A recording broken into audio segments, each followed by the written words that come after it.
Now the first thing I have to do before I even undo the cover plate on there is I want to turn that on, make sure my actual light is working, and in fact, of course it is.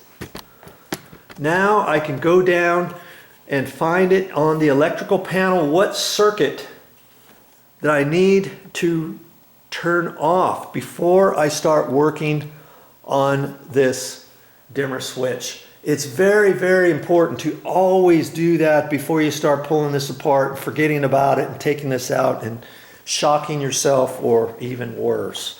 Okay, first things first, turn that power off. Unbelievable, wow. I went back and forth to the electrical panel, over 10 times to find this one. It was under hall and pantry. Okay. I've determined that nothing, all the power's off to this now. So I'm just kind of tapping on this to gently remove it, because the walls have just freshly been painted. I was wanting to make sure that that was going to come off without ripping the paint off. Okay, so I got that off. Now I'm going to take these two mounting screws off. Boy, these dimmers heat up too. This one feels mighty warm.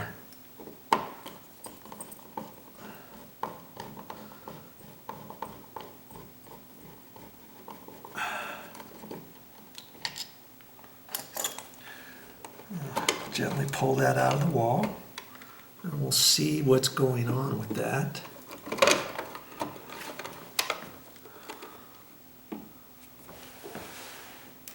I think you can see that okay. Yeah, you can see it. Now there's two black wires coming out of it and a green wire, and generally that means there's going to be wire nuts up in here. Gently pull them out. Okay.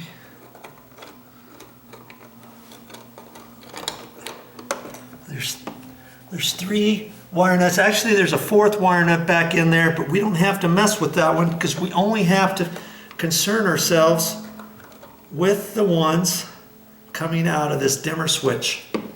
Now the green, I'm going to undo that first. It really doesn't matter. The power's off. I'm going to reuse this, remember? This is not solid wire, it's stranded wire, and I'm just going to take all the ends and kind of keep them together like that. And on these, it doesn't matter. See, the green is for the ground, and the ground inside the box usually is a bare copper wire. If it's not, look for something that is green, okay? There's that. Now we're going to undo these other ones. And just going to take the ends and tighten them back up. And I'm going to save these wire nuts. See, I'm just going to untwist that a little bit.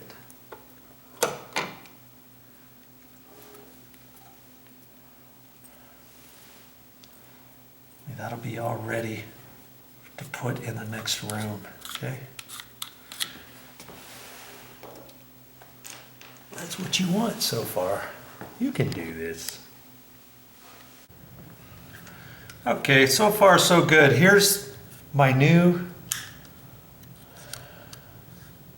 slide, my new dimmer. And it comes with the same wires in the back. Most dimmers have these wires in the back like that. Okay, so I'm just going to straighten them out here. Now see, these are more stiff. This is probably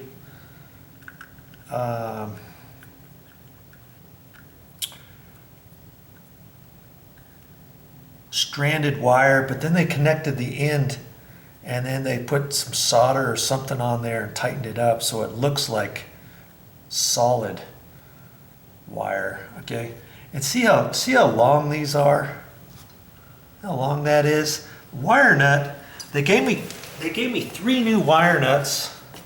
The wire nut is just barely long enough to cover the end. I usually cut these just a hair shorter. I don't know if you can see that on these. The wire is not cut that long. Okay, and this one here is just a hair longer than the other one, and I like to try to make them about the same length. These are about a 1/2 inch long or so. Okay, so I'm gonna take these black ones and I'm gonna make these about a 1/2 inch. I'm just gonna cut off a little bit on the end. Just a tiny bit. That's all. The ground one I don't have to worry about it. Stripped back far enough, and it's just going on bare copper wire there. Okay, so now I'm going to take my wire nuts and I'm just going to hook them on. I'm just going to bend it there and hold these, line those 2 up at the ends, put the wire nut on there and twist it. I'm kind of holding these 2 tight, and I'll feel that they're kind of going together, and I want to pull on these a little bit, make sure they're on there nice and snug. Sometimes you get them on there and you think, oh, it's tight, and then you just kind of test them and pull on one, and the wire could come right out. I've done that many times. Even though it feels like it's tight, I'm still going to kind of pull on it and check it. I see, I just bend the wire over like that, sideways. Line the 2 up. And I'm going to save those other wire nuts for the other dimmer switch. See, I still have those. I'm going to save those. They're still working. Here's my old dimmer switch. And that one's going to match up exactly the same as the one in the study. Okay, so now I'm going to kind of hold this and just kind of bend the wires back in there. And I got to do it in such a way, let's see here. You remember before they were pushed way back in there. I've got to do it in such a way to where everything is going to be pushed back in there and off to the side, because this is pretty deep. I want to make sure it can push in there all the way. Okay, so I try to keep that straight, coming down a little bit before I bend it. And then I can kind of fish it in there. Try to keep your fingers off of your wall the best you can. If you get them on there, get your grubby fingers on there too much, you can wash those off later. You know,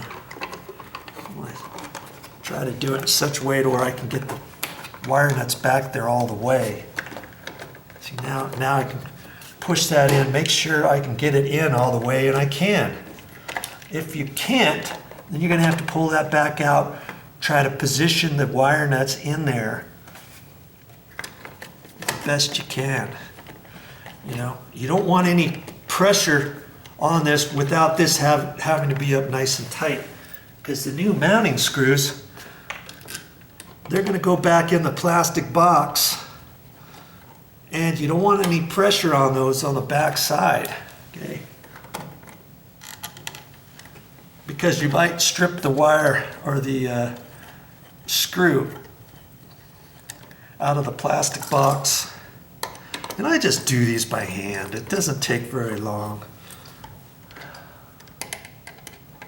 And see, there's a nice long slot there, so I can kind of move this to the right or the left a little bit once I get this positioned. Because I want it nice and straight up and down, even with this other one. In fact, that one almost looks like it's slightly crooked, just a little bit. I'm gonna line that up. It looks pretty straight there.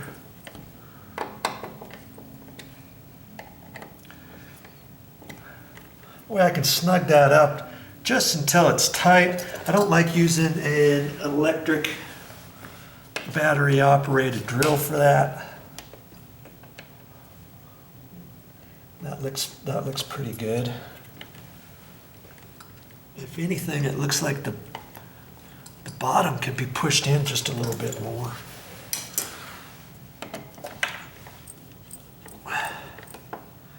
There you go.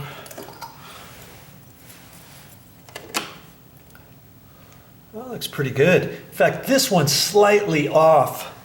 If I wanted to, I could loosen that up, because you could measure these. Looks the same off of the wall here. That's 2 3/8. That's a long 2 3/8 there, which means it's 1/16 over. It's still, you know, pretty good.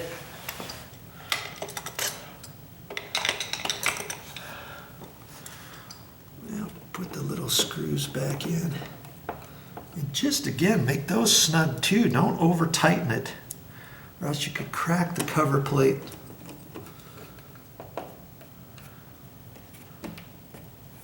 There.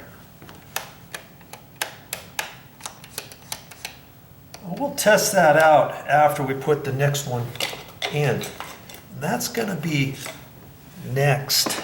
You know what? Should I mess with this? Let's just pull this off. Boys, whoever tightened that.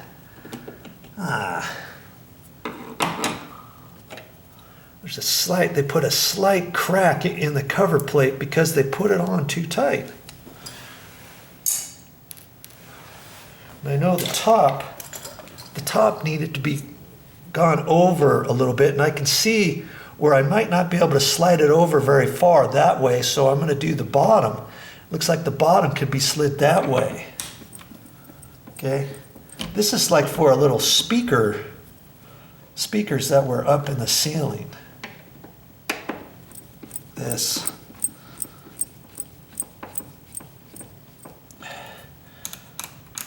here, that looks fine.